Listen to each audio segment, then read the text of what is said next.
packaging trials लिया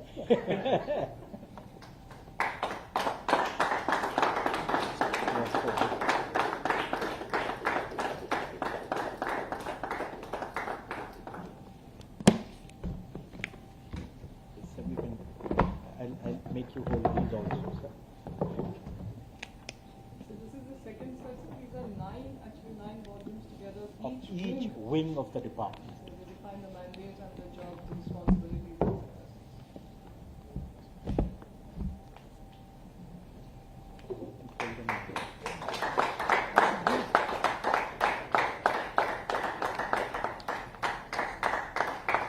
Thank you. Quite a bit of work has gone on.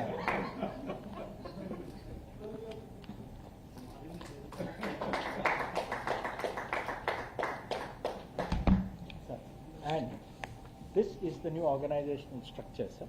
If you can hold it for everybody.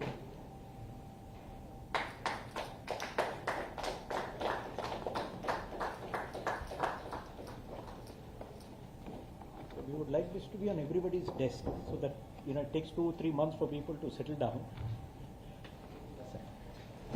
Sir, I would now invite the Commerce Ministers up to address the media.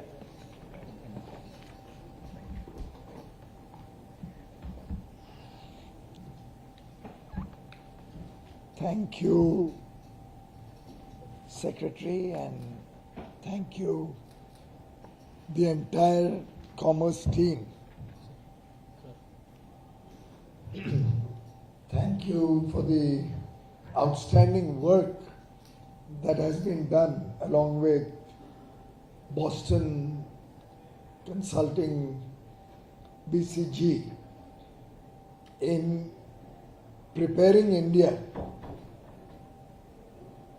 to become a global player in the world trade and restructuring the entire Department of Commerce to make it relevant to the 21st century. The Honorable Prime Minister over the last few years has been regularly focusing on strengthening government processes, preparing government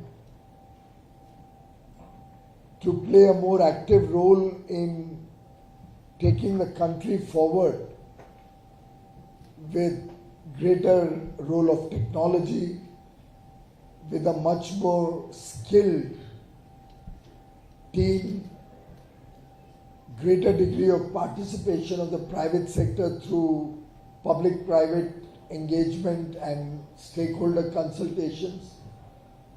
And over the last couple of years, the focus on exports has been one of the most defining features of the government's efforts to make India a developed country by 2047. A vision which he articulated from the ramparts of the Red Fort on the 75th Independence Day celebration when we completed 75 years of independence. If India has to become a developed nation when we turn 100 in 2047, there can be no doubt that foreign trade will play a very important role in making this happen. If you study the successful economies around the world, the developed economies, you will observe that countries which expanded on their international trade are the countries which today are developed countries. And those who looked inward and did not expand their horizon remained relatively less developed. The Prime Minister last year set very aggressive targets for export. 400 billion, of course, was for merchandise export. We had thought of a $225 billion service export along with that. So we had thought we'll do about 625 billion. Then services we increased along the year to 250 billion, which was a 20% jump over the previous year. This was despite travel, tourism and hospitality not contributing because of COVID. The good news is that we broke both the targets and collectively we did $675 billion of export, which is about 50 lakh crores for the first time ever in the history of India. The Prime Minister led from the front, engaging with all stakeholders, engaging with associations, export promotion councils, big and small industry, different ministries, 200 missions all over the world, and energized the entire ecosystem. He continuously would monitor the progress through the year. He would guide us in our efforts to not only meet but beat the target. And during the course of this guidance, two important, or rather I would say three important things stood out.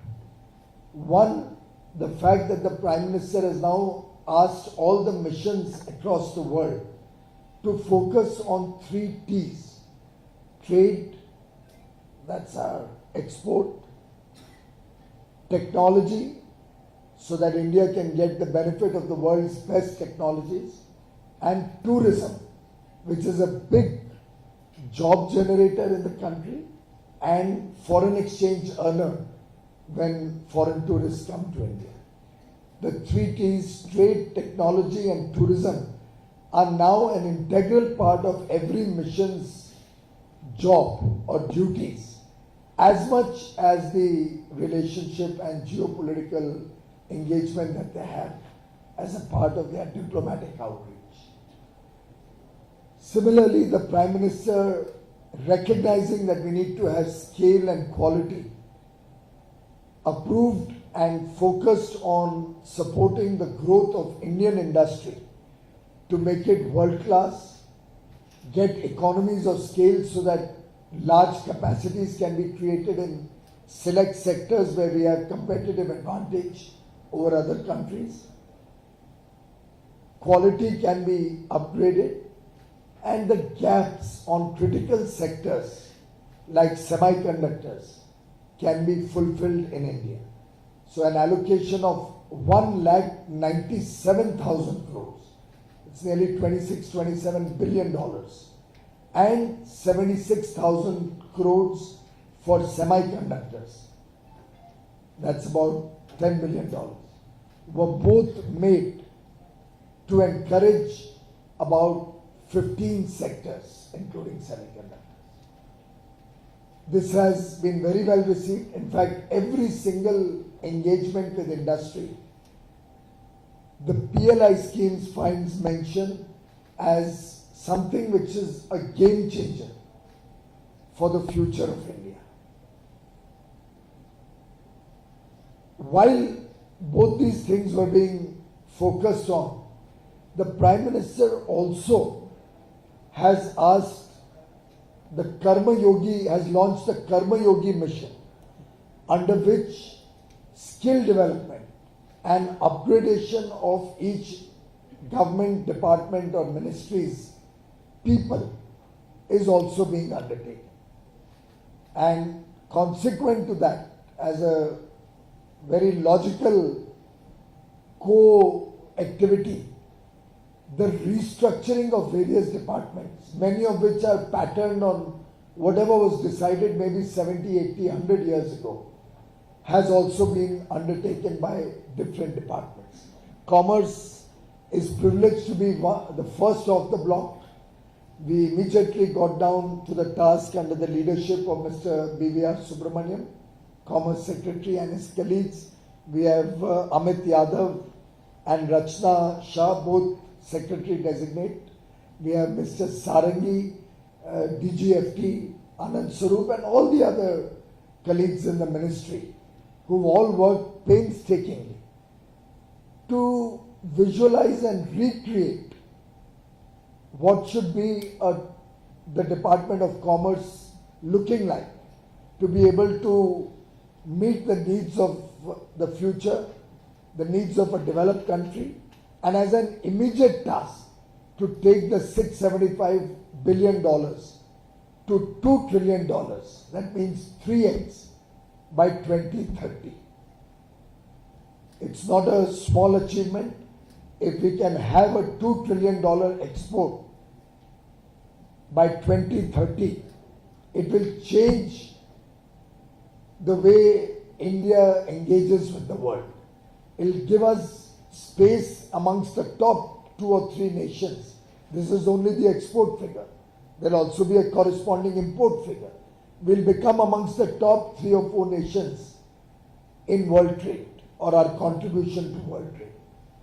And our sense is collectively, and which has been further strengthened by our very robust engagement with external experts from BCG, that the plan that has been brought up is a very robust, modern department, contemporary to the needs of the hour, and resting on 5 major pillars. The restructuring exercise rests on 5 objectives.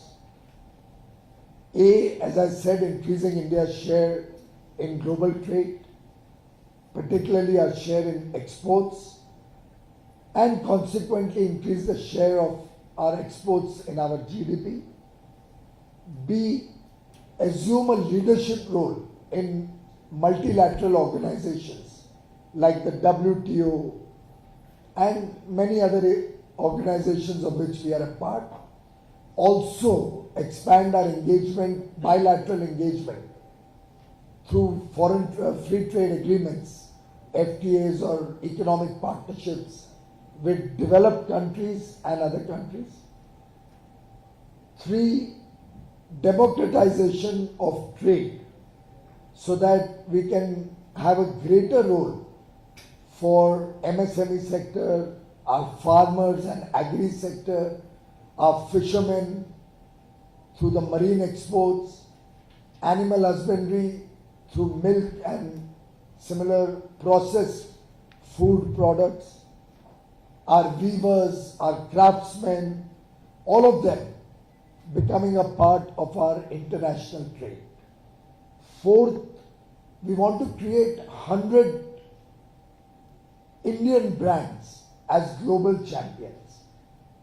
The Prime Minister desires to see large Indian multinationals which can play an increasingly important role not only in giving a boost to Indian economy, creating huge amount of jobs in India, but also strengthening our image across the world, creating high value, high quality and high growth products and services.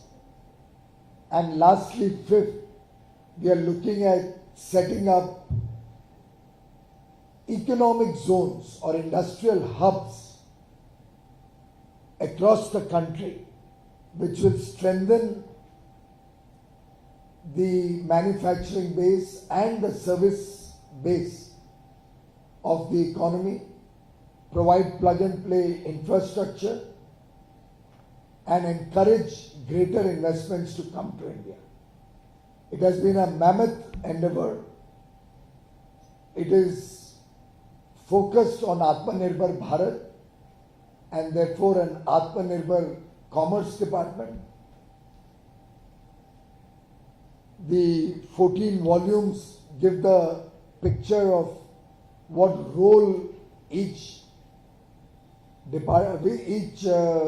section within the department will play, what will be the outcomes expected, what will be the key performance indicators, how will we assess success or failure of each individual in the team. It gives you an organization structure, the role and responsibility matrix, standard operating procedures. All of this has been thought through in great detail so that we can adopt international best practices. Also, we are preparing ourselves for greater engagement with the other countries. As I said, through multilateral and bilateral engagement. At the WTO, India should play an increasingly leadership role. Through our FTAs, we should expand to newer territories and have new and more modern FTAs. All of this we have studied as a part of this restructuring exercise. Some of the important elements that have come out of the restructuring are a trade promotion body which we propose to form, which will drive the formulation and execution of strategies. Our Indian missions abroad will play an increasingly active role for market intelligence, research and handholding Indian exporters and business persons. Digitization of the entire trade facilitation so that the administration of trade is simple, effective and easy to comply with.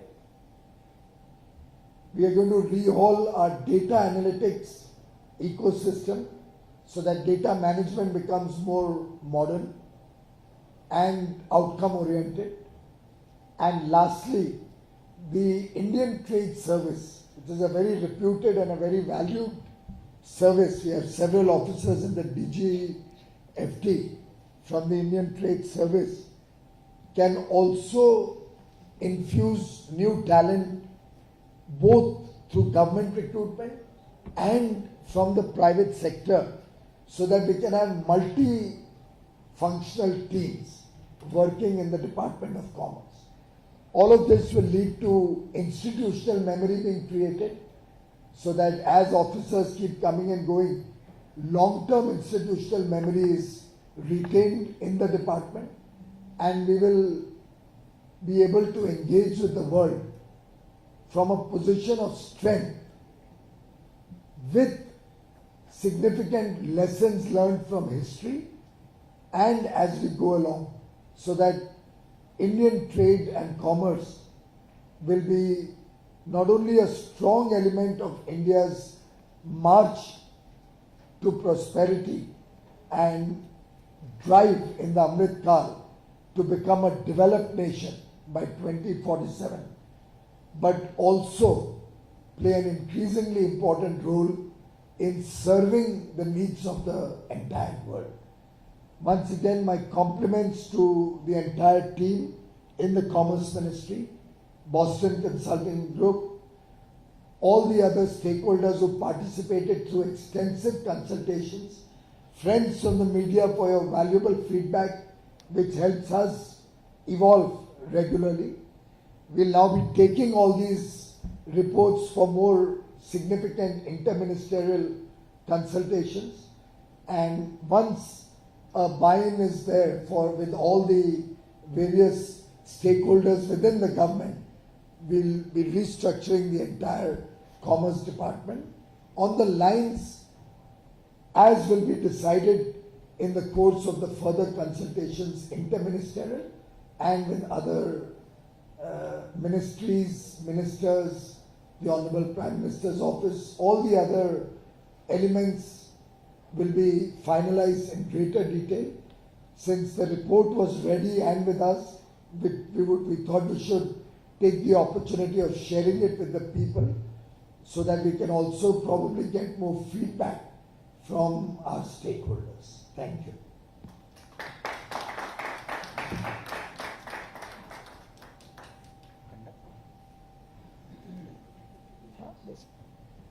Thank you, sir. I think Commerce Secretary earlier and now sir has given a very detailed picture of what this restructuring is about. I would like our media friends, if they have any questions on this, they can pose to the Minister for more clarifications.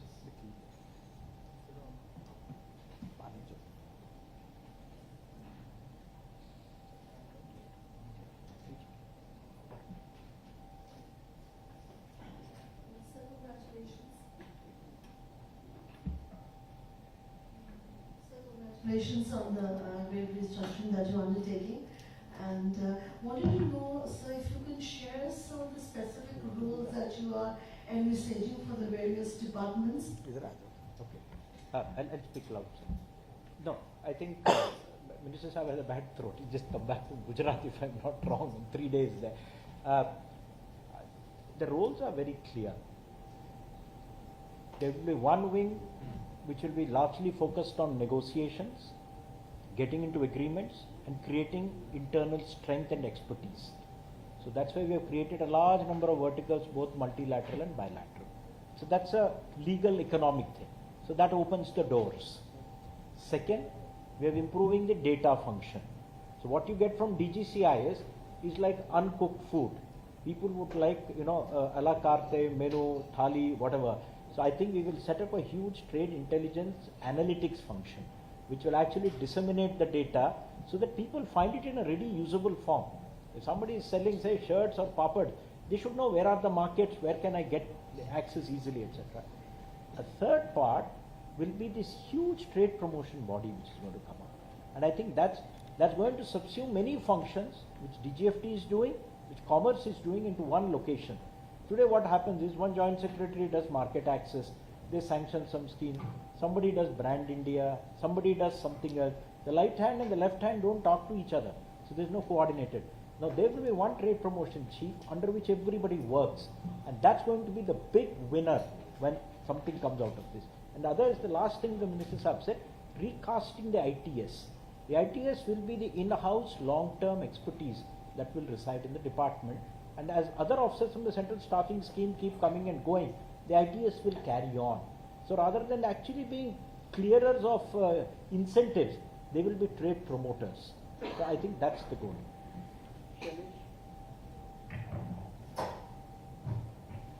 Sir इसमें से जैसे आपने बोला कि पूरी तरह से restriction की गई है, कुछ डिपार्टमेंट को बंद किया गया, फिर कुछ नए सेक्शन बने हैं, बनेंगे भविष्य में। अब तो पहले तो रिपोर्ट आई है अभी। तो कितने करीब सर नए बनेंगे और मैन पावर? इसमें मैन पावर तो सेम रहेगा, लेकिन काम करने का ढंग बदलेगा। काम करने का ढंग अति आधुनिक बनेगा। जो काम करने में अलग अलग लोगों की एक्सपर्टीज है उसको और सुदृढ़ किया जाएगा। तो it's a strengthening of the existing team in a more modern and efficient manner. देखिए जी, वित्त विभाग नए पदों का सैंक्शन तब तक नहीं देता जब तक आप कुछ और पदों को सरेंडर नहीं करते। एक दूसरा, अब सरकार में किसी भी विभाग में चले जाएं, नीचे ज्यादा लोग होते हैं, ऊपर कम लोग होते हैं, और आज की तारीख में हमें नीचे लोगों को कम करना होगा। सो इस हिसाब से ओवरऑल लोग कोई कम नहीं होंगे। ओवरऑल लोग तो शायद थोड़े बढ़ेंगे। ट्रेड प्रमोशन वगैरह आप जैसे जैसे बढ़ाएंगे तो ओवरऑल लोग तो बढ़ेंगे। I mean recasting their jobs functions, समझ गए? रीट्रेनिंग, रीस्किलिंग, तो हर एक की अहम भूमिका होती है। अगर कोई सेक्शन ऑफिसर भी है, उसकी भी भूमिका अभी इंपॉर्टेंट हो जाएगी, क्योंकि अब वो सेक्शन ऑफिसर नहीं रहेगा, अब वो साथ साथ में इंटेलिजेंस का फंक्शंस करेगा, ट्रेड इंटेलिजेंस करेगा, डेटा एनालिटिक्स करेगा। तो हर एक की रीस्किलिंग हो जाएगी, अपग्रेडेशन।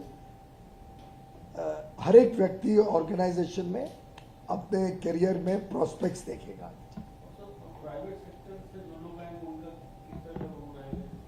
इसी टीम्स में वो भी अपना अपना योगदान देंगे। हर लेवल पे उन सरकार में रहे 5-7 साल अपना करेंगे, फिर कहीं रिसर्च में चले जाएंगे। तीसरा, जो प्राइवेट सेक्टर में लोगों ने जो काम किया है, प्रधानमंत्री चाहते हैं कि लैटरल एंट्रेंट पे आए लोग, अब किसी न किसी साबुन तेल बेचने में बड़ा ही एक्सपर्टीज दिखाई, एक्सपोर्ट्स भी तो बेचने का ही काम है ना। तो ये इस प्रकार के लोग आएंगे तो थोड़ी सी विभाग में जो ताकत है बढ़ेगा।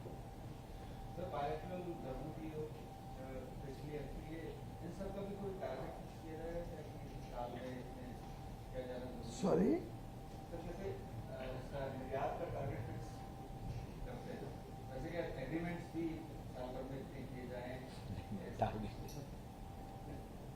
इसमें नहीं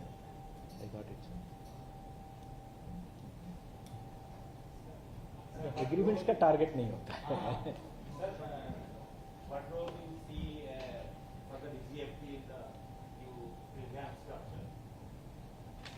for the DGFT, of course, will play a very important role. In fact, the DGFT today is also engaged in trade promotion, along with trade policy, along with data analytics, along with handling dissemination and publication of data. They are involved in all of these functions.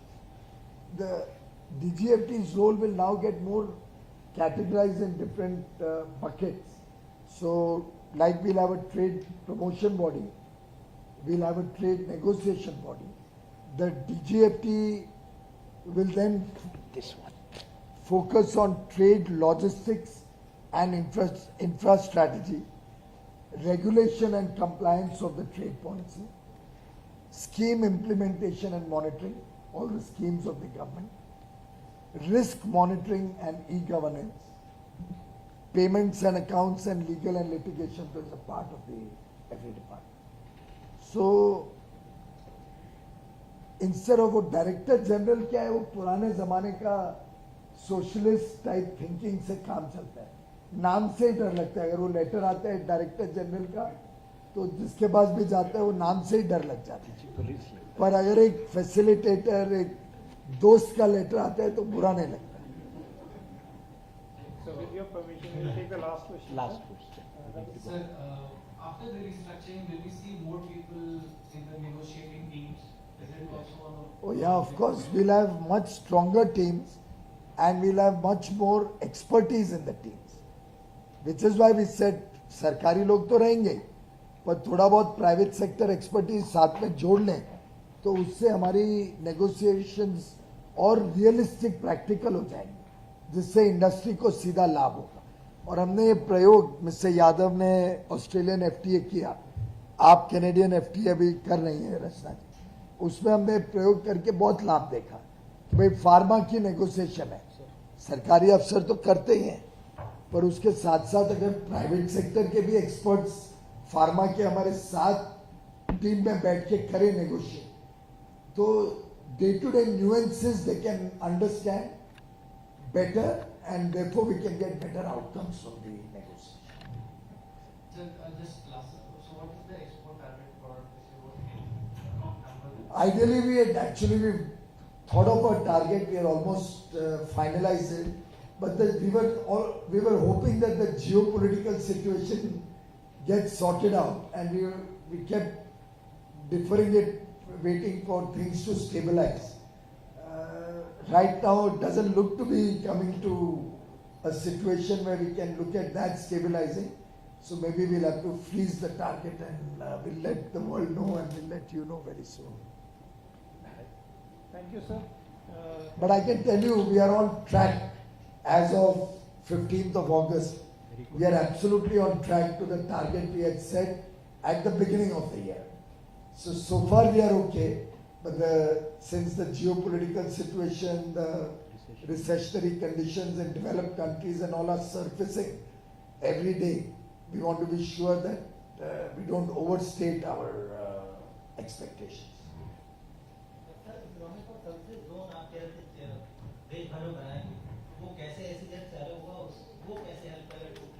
अलग नहीं, हम अलग से बात करेंगे उसके बारे में.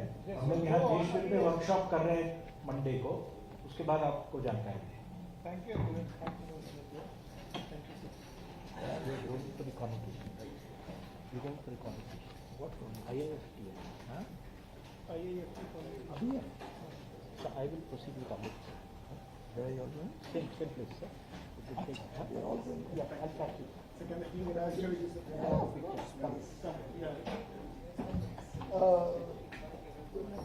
I hear?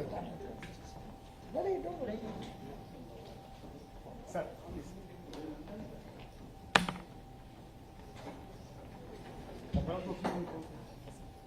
एक photo Come with us. Come next, sir. Next, sir.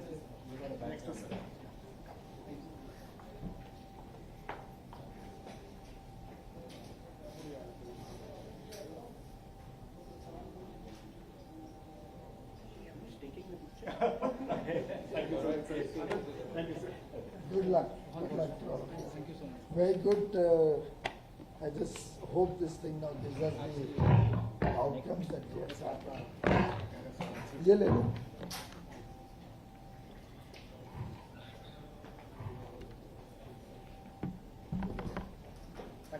So one round of introductions again and. Sir, my name is